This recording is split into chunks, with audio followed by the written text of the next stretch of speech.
the UPND Alliance and the Alliance partner presidents, I'd like to welcome you all to this press briefing. It is truly a new dawn, and I'd like to congratulate all of you for all the hard work that you've done over the last few months. This morning, I think it's my singular honor and pleasure, without wasting any time, to invite the UPND Alliance chairperson, President Milupi, to address the nation through you. Thank you very much. Having said that, we shall not forget our traditional norm of saying a prayer before we start our proceedings. And I think this morning, I shall ask Speaker, would you like to lead us in a prayer? Thank you. Let us pray. Eternal God, our Father, we give you praise and thanks this day because this is a new dawn. We honor you because you have been good to us as a nation. We glorify you, we praise you, that we can start afresh. Indeed, our God, we acknowledge your goodness to everyone in this land. We thank you for the peace we continue to enjoy. This, our God, is because of your goodness and mercies upon us. So we want to submit again to you. We want to give you the honor and the praise, and we want to ask that you continue to lead us in everything that we do as a nation. We thank you for our president, His Excellency President HH. We lift him unto you. We pray, Lord, that you continue to sustain him and protect him. You continue to give him wisdom and direction. And indeed, every leader here, our alliance president, as they even address the nation, we want to pray that you give them wisdom. You give them the guidance from above. We pray, Father, that every question that will be raised will be answered, and Lord will meet the desires and wills of the people of this land. We submit to you and pray that you guide us now, because we ask in the name of our Lord Jesus Christ. Amen. Okay, ladies and gentlemen of the press, please allow me to add that in our midst, we also have Secretary General of the partner, alliance partners, and also senior members of the party, Mr. Chairman.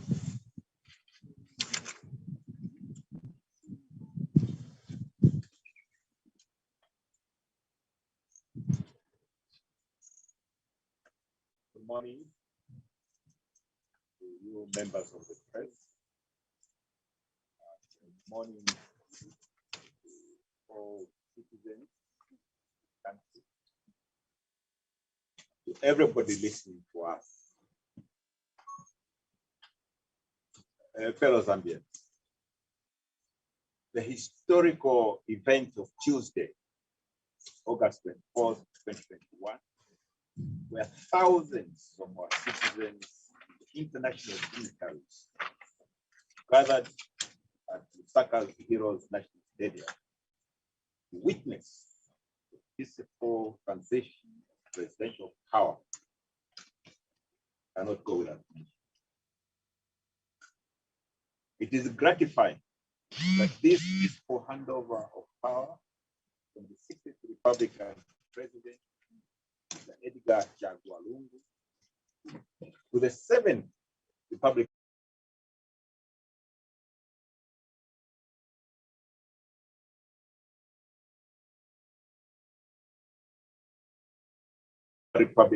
and the seamless handover from the former Republican Vice President Madam Inonge Mutukwawina to the Republican Vice President, our honor Madam Karen Albango, took place peacefully and orderly within the spirit of one Zambia, one.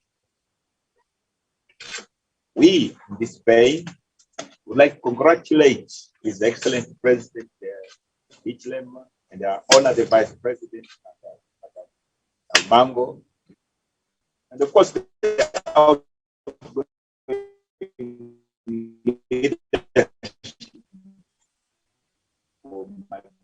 must facilitate presidential transition, fulfillment potentials from a regional, continental, and global perspective. We are there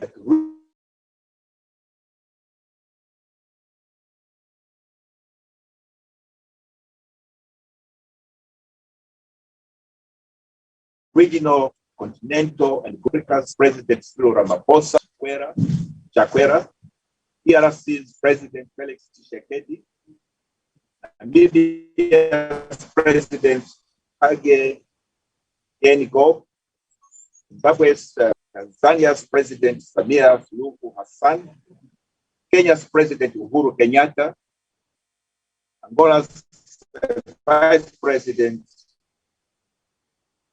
Prime Minister of the Kingdom of Eswatini, Mr. Cleopas, a delegation from the US President Joe Biden, Olusegun Obasanjo, and the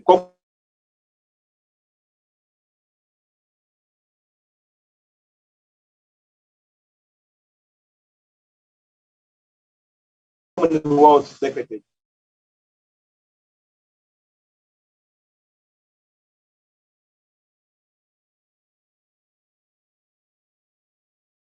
General Patricia have been witnesses to this exercise.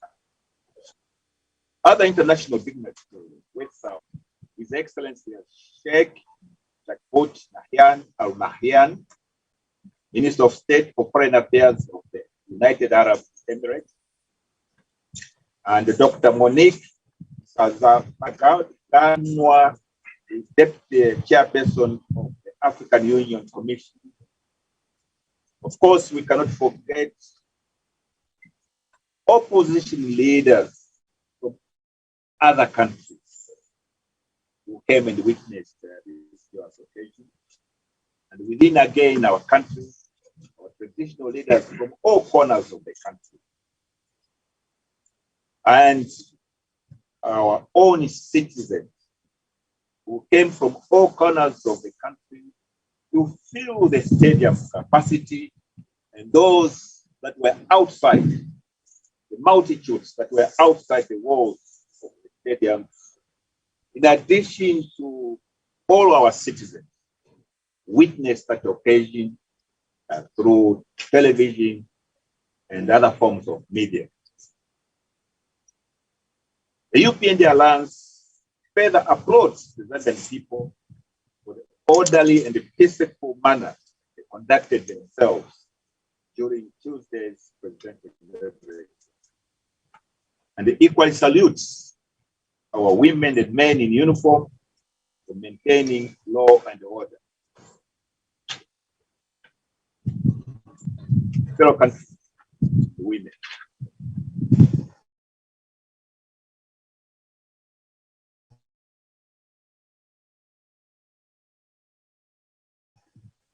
we are grateful for the solidarity expressed by who are physically present to witness as President Hichilema and Vice President Almango took the oath of office.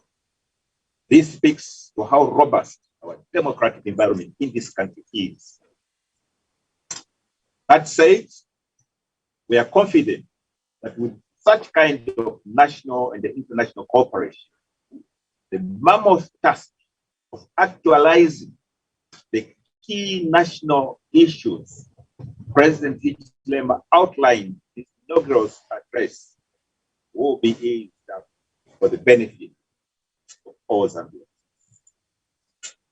The UPND Alliance in this regard commits to working with President Hichilema, Vice President Almango, to ensure that our promise for a better Zambia is turned into reality. This promise is about Zambia. It's about a Zambia which is united and prosperous. In addition, the task before us is about delivering a Zambia that guarantees basic needs for all its citizens, one in which fundamental human rights and the property of our citizens are protected. On Tuesday, the journey towards realizing that dream was commenced by the UPND Alliance. The new dawn that we have entered demands that we as Zambians from all walks of life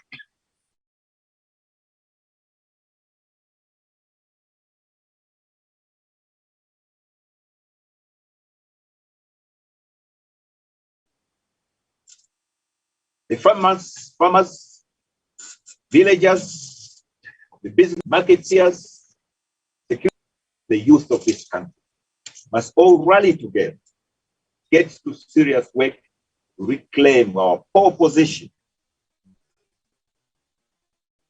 in the region and the entire world as the bastion of peace and tranquility, and of course, as the role model for hard work. Last 7 years of the previous administration were just about the worst breakdown of law and order that we had ever experienced as a nation. Grand corruption, theft of resources, exploitation and abuse of public office was the order of the day.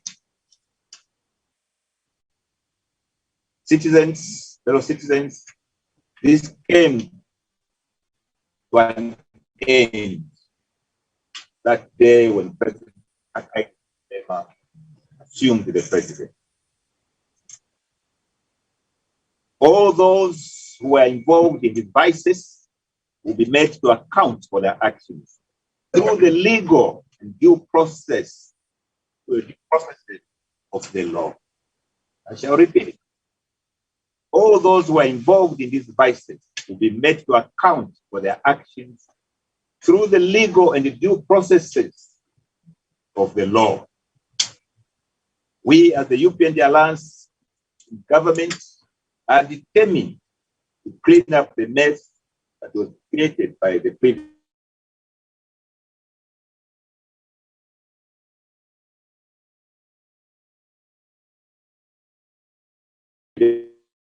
administration. In addition, we would like to reiterate the message of the President, not of men. We will ensure that all arms of government work independently and without interference, without political interference. For those who broke the law, relevant arms of government will be allowed to carry on with their work and bring them to book.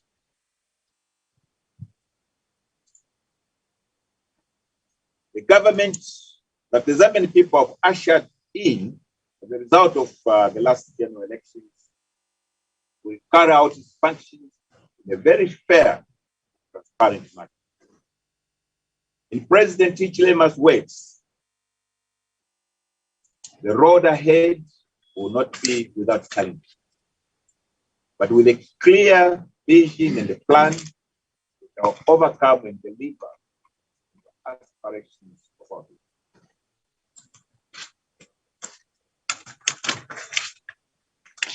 Mr. Hichilema's government will count on the hard work of our fellow Zambians who have endured so much over the years, hence the decision to vote for the change that saw the UPND Alliance ascendancy in the government. We are confident we will score, especially with the unity of purpose which was demonstrated at Tuesday's presidential inauguration. Together, we will deliver to the expectations of the Zambian people. And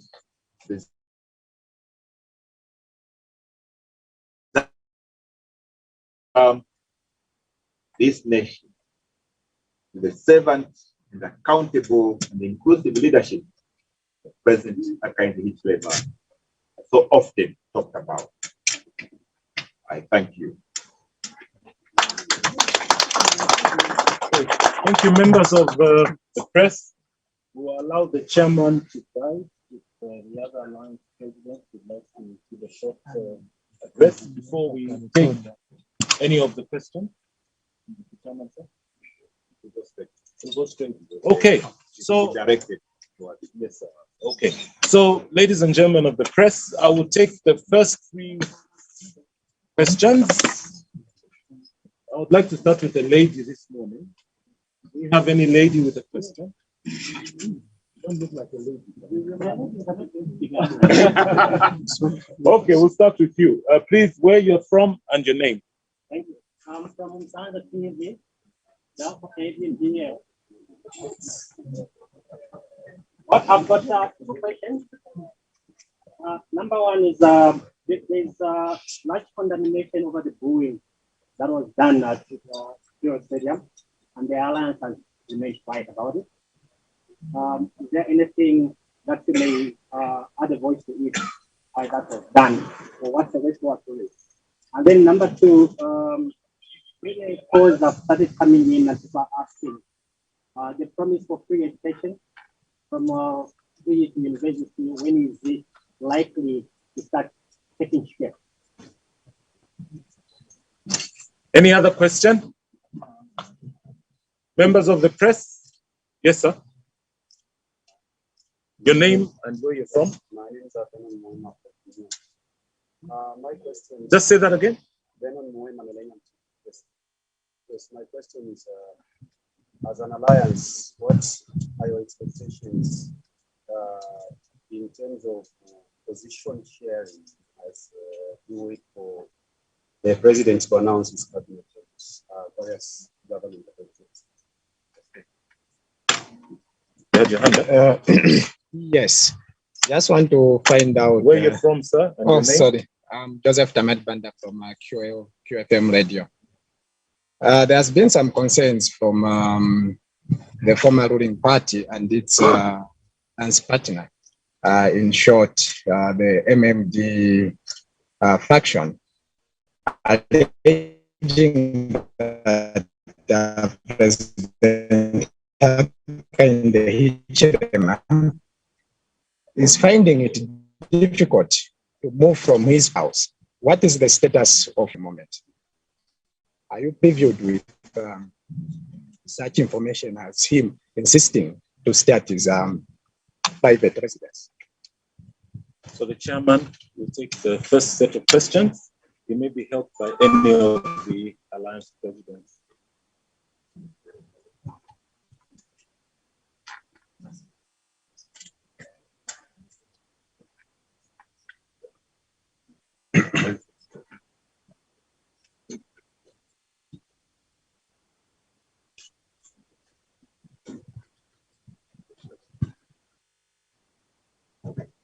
This is from Sanga TV. Lusango.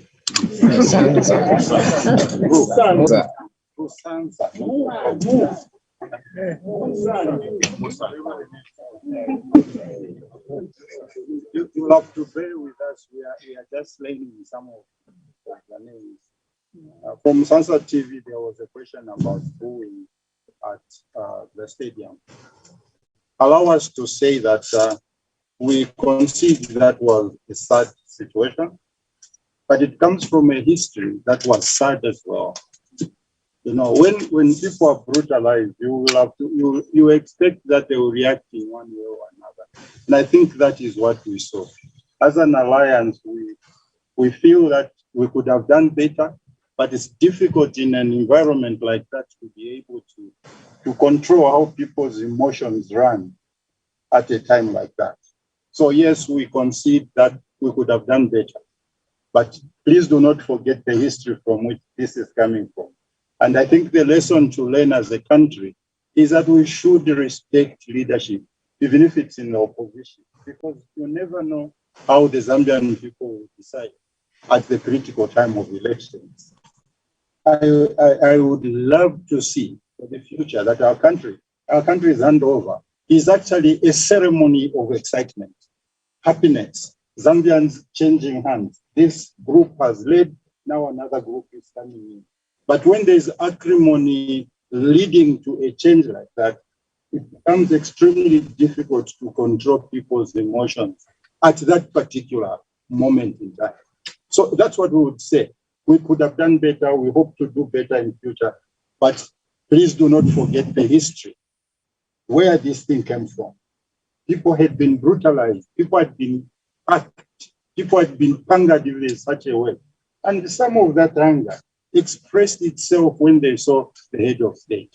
We hope that for the future, we will avoid doing that to one another because we are family. I think that would be our response to that question.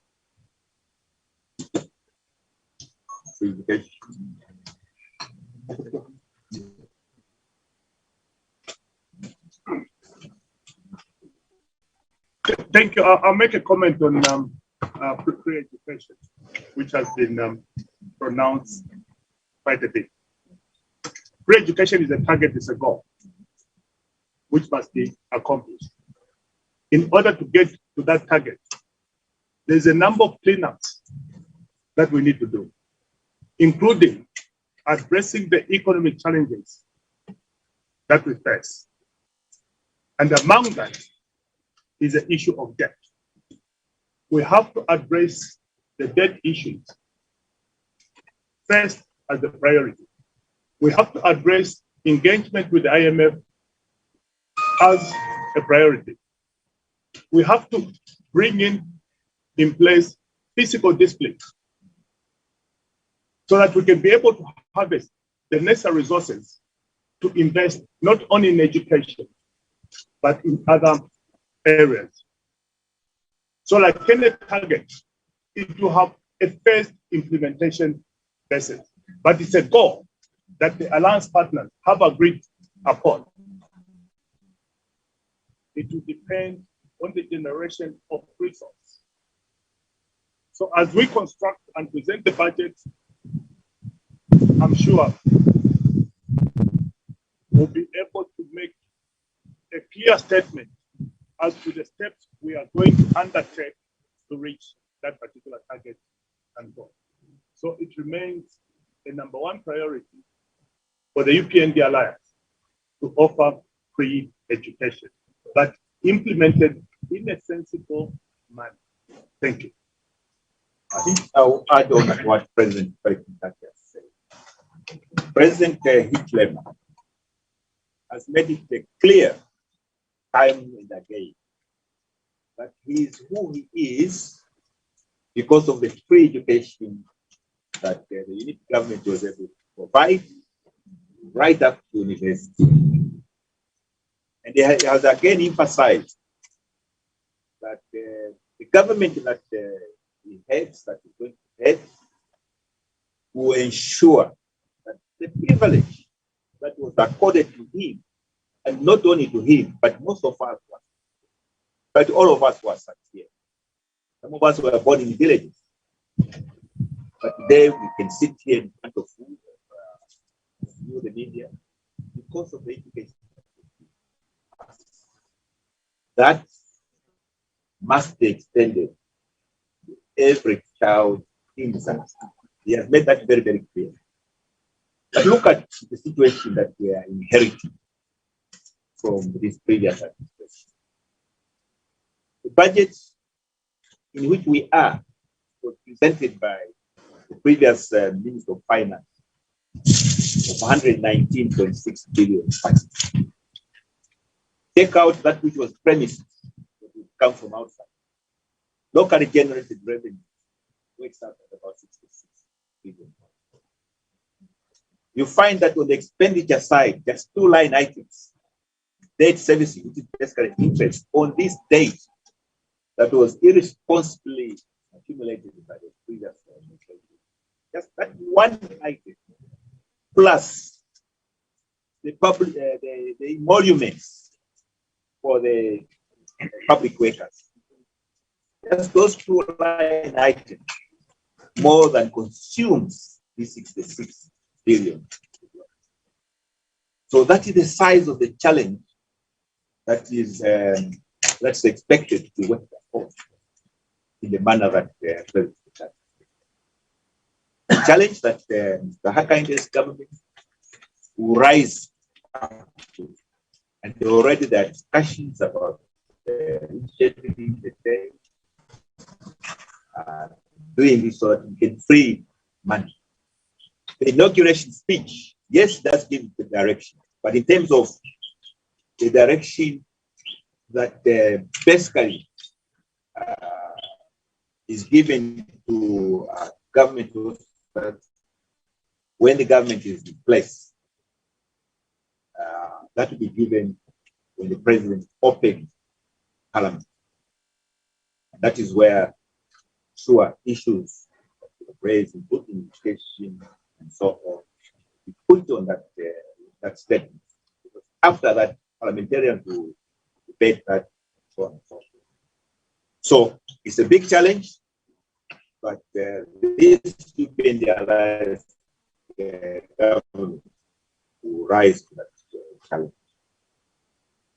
Next one, what are your expectations? I think that is from Millennium TV. What are alliance expectations in terms of position?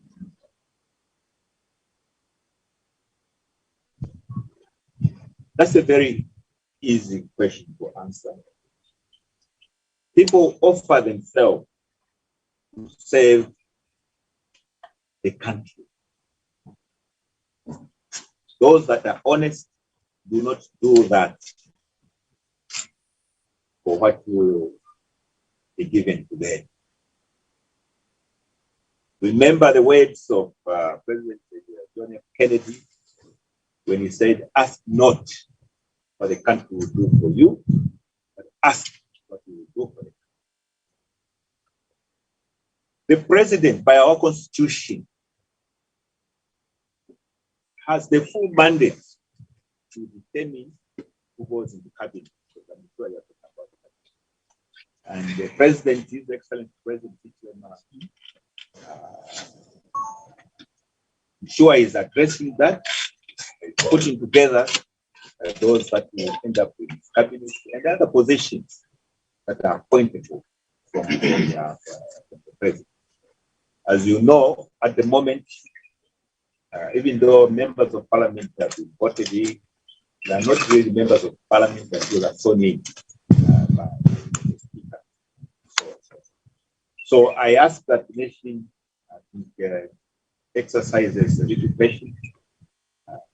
President, His Excellency President will come up with this. Only thing that he has emphasized is that the government, starting from the cabinet, will reflect this nation. In other words, there will be no region left behind, no province left behind. So it will reflect this country. Secondly, we are moving towards competence, so that the people given positions are able to discharge the responsibility of those positions. He has a wide source to select from. Within the UPND as a party, he has many competent people there, qualified, experienced people there. And within the alliance itself, again, there are many experienced people. So he has wide choice, but we have to give him the space, put together the team. Next question is the MMD faction, HH, finding difficult to move from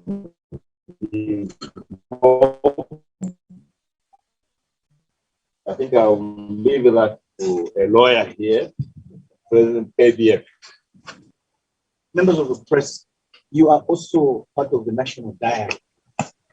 Please go into your archives and see how governments change hands and how transition is done, especially when it is about one party leaving office and another party coming into office.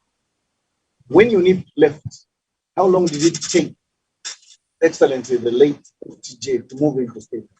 It's up to you to go and see the archives. When MMD lost power and PF took over, how long did it take Rastata to move into State House? Even within the PF shenanigans which were going on, how long did it take the former president, Edgar Shagalungu, to move from Lewanika Close into State House? There are things that are done by government which are preliminary. So let's not rush. President Hakainde's home, we call it the community house, is not a gazetted state house. That's his residence. It's his home. And for security reasons, he cannot stay there forever. I think in front of State House, you know, there are barracks. There's a reason why the State House is near the barracks. So he will move, but give him time. These are teething problems within government. Further, there is no current Minister of Works and Supply. If he moves today, where is he going to sleep? Because he can't use the old furniture which was used by the previous government. These are things which must be known to members of the press. So you know furniture has to be bought, beddings have to be bought for the new government which is moving and the new head of state. So there is no suspicion that must come from the press and your good selves to start thinking that maybe our current president is resisting movement. He is not. Today, there is no Minister of Works and Supply. So who's going to do the budget? There is no Minister of Finance. Who's going to buy him the furniture? Give us time. Give the president time. Don't make it seem like he's an impossible person. He is not. The president will be directed by security wing, by the secretary of the cabinet, whoever he appoints, that his home is now ready. And he shall move at the appointed time. So I thought I should just help you with some historical context so that you understand that it's not just like a hand and glove kind of changing. No, there are procedures in government. Those procedures must be followed, and the president will follow the tradition and the custom of the day. I thank you. Okay, I'll take the second set of 3 questions. Ladies, gentlemen of the press. Yes, sir. You have to speak up. Yes, you'll be next. And the third, yes, sir. Please, go ahead. Good afternoon. My name is Darius Jonah from Diamond TV. I just wanted to find out how committed you are as a president belonging to, I know you have your own political party. What extent are you willing to be with the Republican president during and after his tenure of office? Just repeat your question. What extent? Yes, or maybe I ask you this way.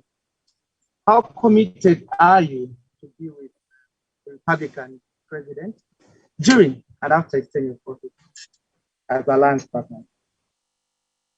The second question was coming from? Yes, sir.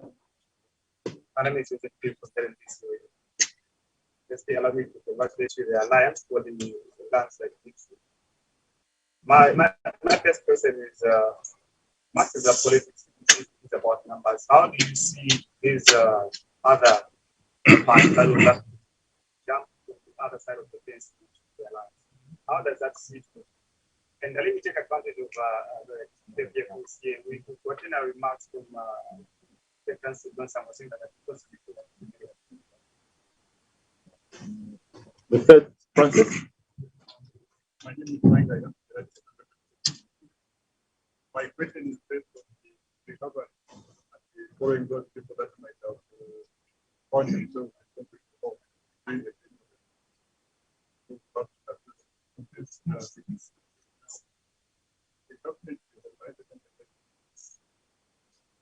the parties of their policies, which may not be agreed by the other parties. Now, in enforcing those policies, some workers might find themselves following those individuals, wanting out to prosecute the government to what extent are we to do that? Then the other question is the absence of the law, which requires a person who has well to account for what we do, how we are going to control. How do we intend to go around that particular aspect? Because without the law,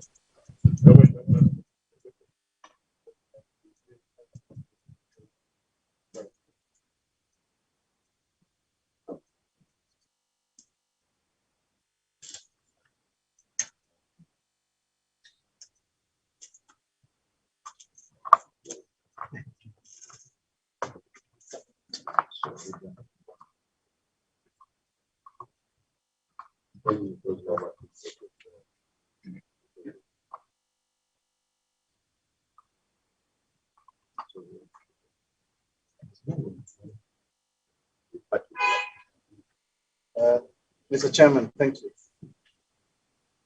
President DC, I totally agree with State Council that there are certain aspects of our constitution that need a bit of polishing up. And you know, what we have been through as a nation must be an education to all of us. And we must understand that certain things must be made clear.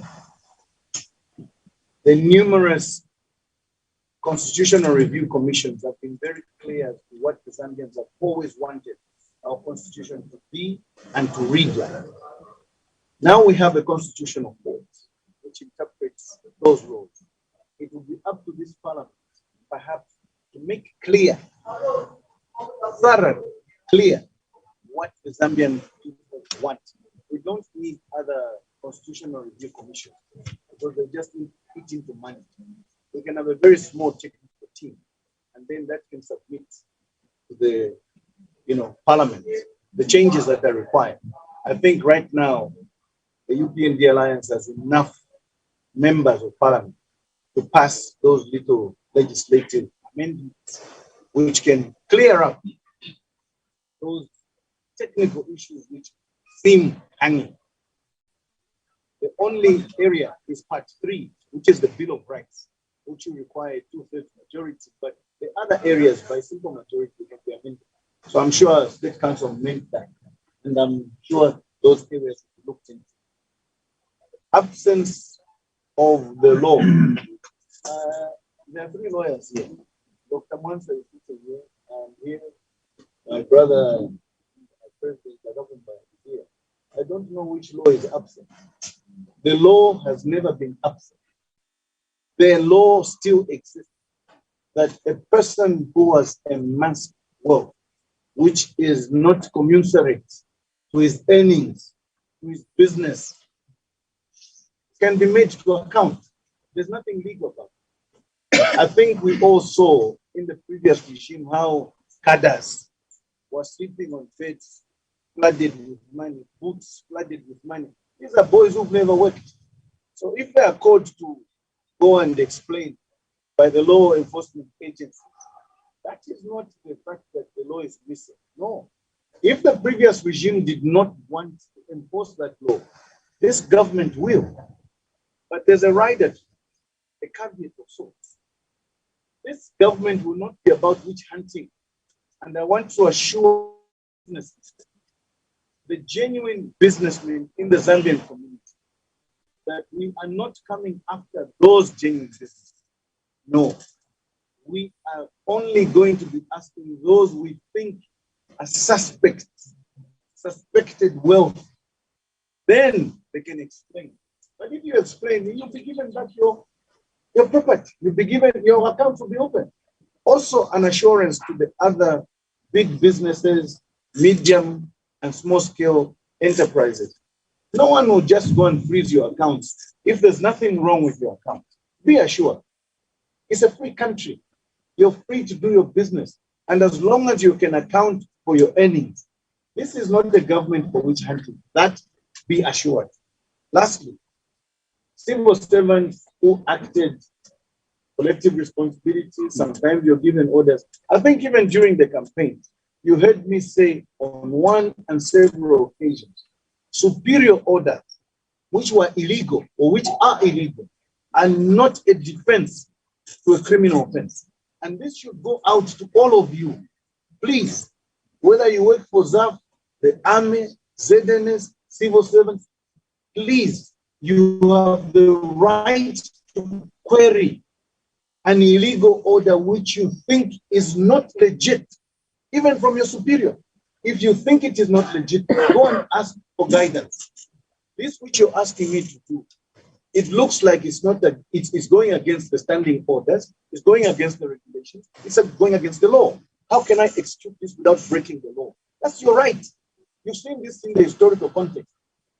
People who went to the Nuremberg trials during the Hitler days and all those, they no, Hitler told us to kill 5 million Jews. Who told you that killing people is a right just because the Third Reich said that this is how it's supposed to be? No, superior orders are no defense to a criminal offense.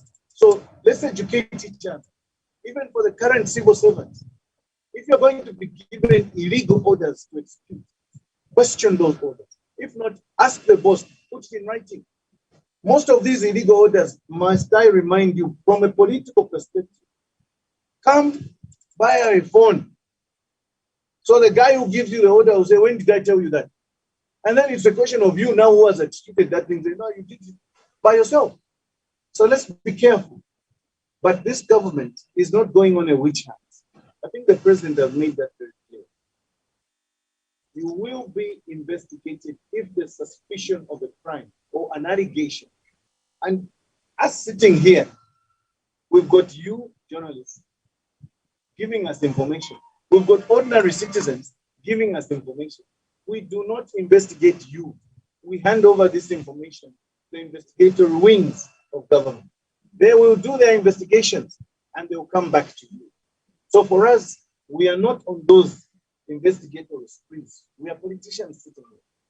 So let the investigatory wings do their investigations and come up with the charges. If you're clean, there'll be nothing happening to you. There should be no fear. The businessman must be sure there is no fear as long as you committed no offense. Do your business and help this country. Be a patriot and help the government of the day. Thank you. Just to add,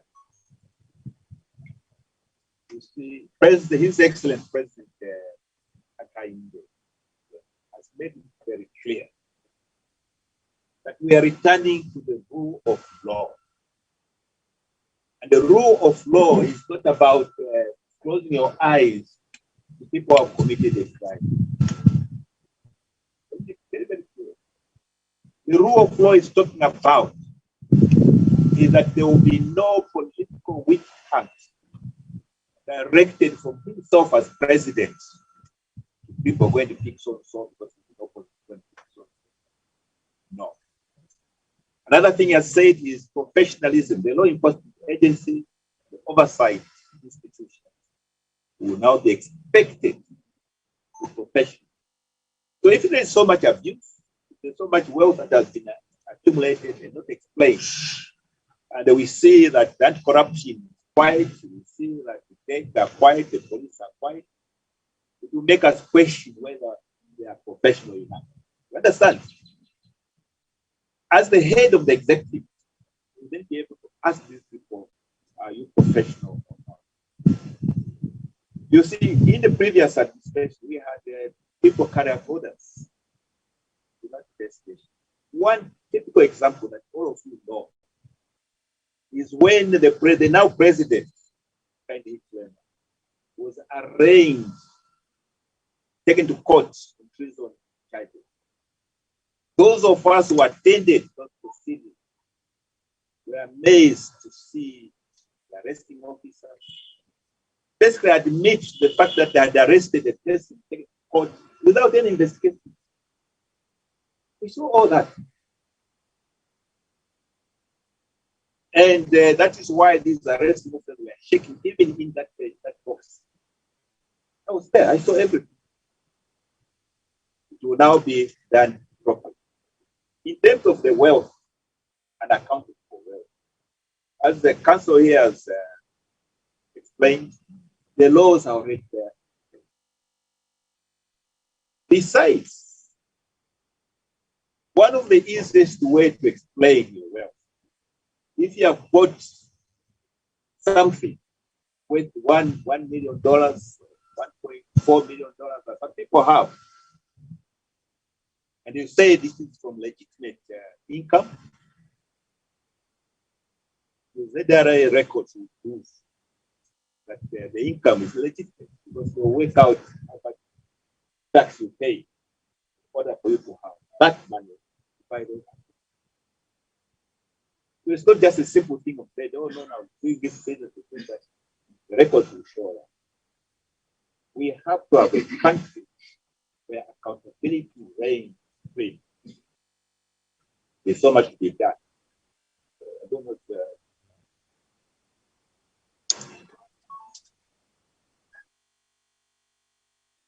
there's another question here. Other parties that want to join, I think that's from Joseph Theory, that want to jump, join us. We are an orderly group. We know what people have done. We know what was said in campaign. And if people want to join us, proper manner, we as an alliance have a system where we talk to people, find out how genuine they are. Those that are genuine, we shall move along. As we say, politics is a game of numbers. But those who think that, oh no, they went into a hunt, they stayed behind with their wives, with their children, village example. And then when you come with your buffalo, you know, they come with a little knife and say, can I help you skin? Because they know the benefit to that. We shall say so. We want to keep them out for the sake of keeping them out, but we want genuine people.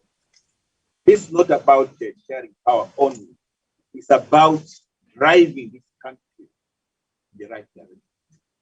It's about what we promise to the people of this country.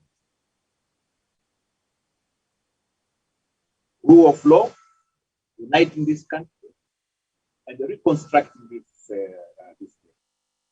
economy. All the people that you see here, they were totally committed to those items. We are asked to be committed to those items. I think there was another question there that talks about how committed are you to be with the president during and after his tenure. We're 100%. That's why we came together. We came together at a very difficult time when we had a very oppressive regime hunting us down. Each one of us here has a story to tell about the last election. Each one. We were hunted like animals. President Mutati, he went through what President Hakainde went through in Chipata. You arrive in the airport, all of a sudden, Chipata is a different country. You need a passport to go in. Senior police people.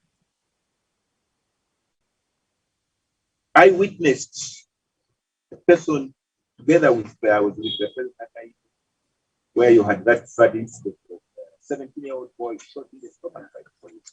They cast around the residence of the bishop, the Catholic bishop, the diocese of Congo, they call it.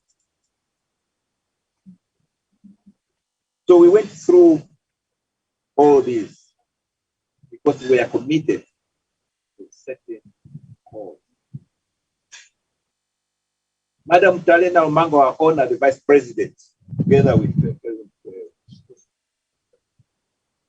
were physically assaulted. President Hakainde Hichilema, together with this, the co-chair here, they were tear gas, shot up. In northern province, they were stopped from doing what they have been doing. So that level of commitment must indicate to you, the media, that it was not just a flimsy commitment. It was genuine, it came from deep within our souls, deep within our hearts, for the sake of this country. And that is why you see that when President Hakainde was pronounced as the victor of the election, we have seen the relief that has come from all our citizens right across the country. And that's what explains, I think, Council Ernest Massa here, when he was explaining about the Boeing, this collective relief. Because what the Zambians went through was a terrible experience.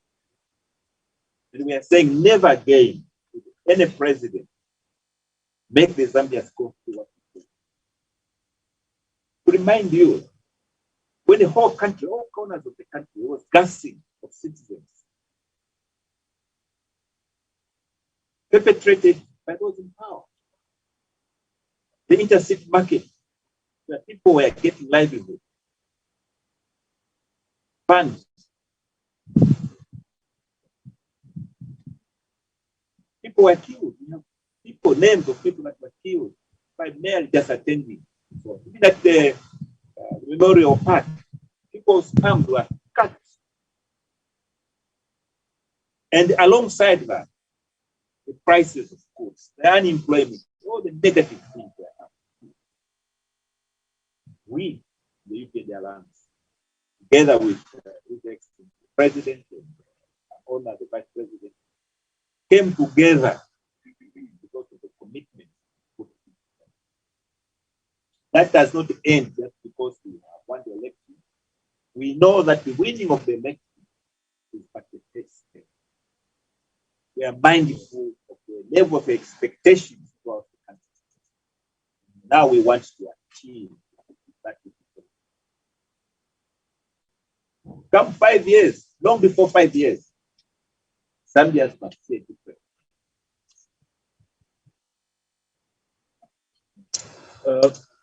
Members of the press, my colleagues, I know we've got deadlines to beat, so I'll take the last 3 questions.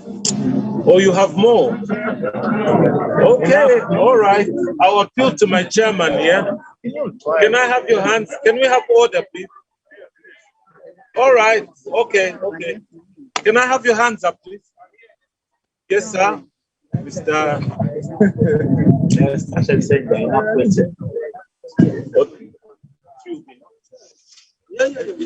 Okay. Okay. I'll have you. And then you, sir. Before we excuse me, my colleagues behind there, we only have one press briefing, please. Can you keep your voices low? Thank you. Okay, I'm Comrade Derek from the Almighty Rendering. Almighty? The Almighty Rendering. Rainbow. Yes. The first time was in the absence of cabinet ministers.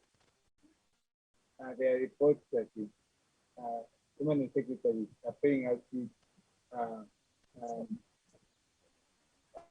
of money for supply of goods and services to the central government. As the UPND Alliance, what measures are you putting in place to stop this? Secondly, I'm just from a first station where former Minister for Water Affairs, has launched what is calling Operation Binoculars. And in that binoculars, it says that it sees that the Imperial Grand is calling His Excellency, the seventh president of the Republic of Zambia, Comrade Hakainde Hichilema. That this is the imperialist hand, that the interests of the Zambian people are going to be relegated to number 2. What would you indicate? Second question. Please, where you're from and your name. Good morning, panel. My name is Jeff Seliwa. I write for the Southern Times.